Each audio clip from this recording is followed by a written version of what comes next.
Ang napakagandang umaga sa ating lahat mga ka-farmers, no? Mga ka-viewers. So sa umagang ito ay nagpipitas po tayo ng talong. Nakalikstoy puan.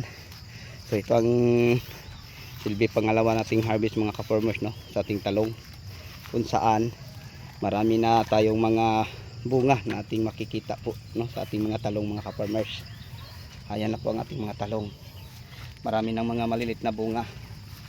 Ayan. So ganyan pag mag-harvest mga ka-farmers kasi napakadami po ang dahon, no? Tapos ang mga bunga hindi natin makikita. So marami ng mga bunga sa ilalim nating makikita sa ating talong mga ka-farmers, oh. Ayan. So ganyan na ang ating makikita sa ilalim. At ito po ang ating na-harvest, sobrang ganda. So may mga baluktot kasi yun po ang nakasakdal sa lupa, sa mulching mga ka-farmers, no? Ngayon ang ating mga bungang makikita sa ilalim, ganyan na karami. Ayan. So antayin natin to mga ka-farmers, no? Sa sunod na mga araw marami na itong ma-harvest. Yan, no? Tingnan nyo ang mga bunga at ang ganda. Yan, ito ang makikita natin sa din na side. May malalaki at may maliliit. So yun lang po, no, mga ka-farmers. Marami na ang bunga ang ating talong. Okay, balik ako kasi nagpipitas din ako mga ka-farmers.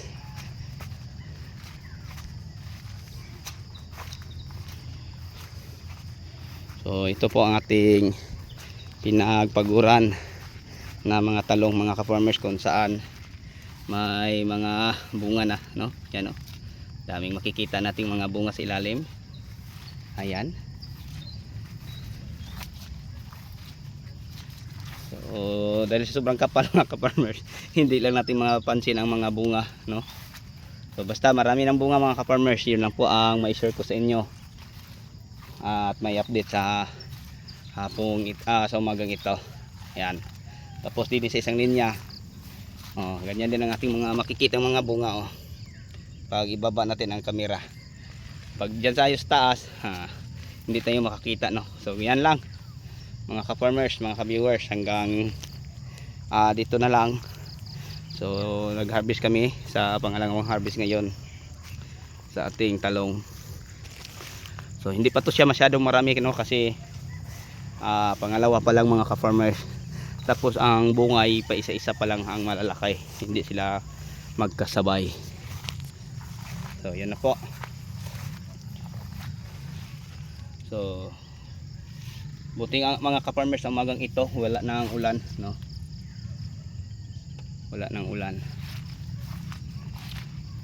So yan ang ating makikitang mga bunga sa ilalim. Napakadami po mga ka-farmers. Yan.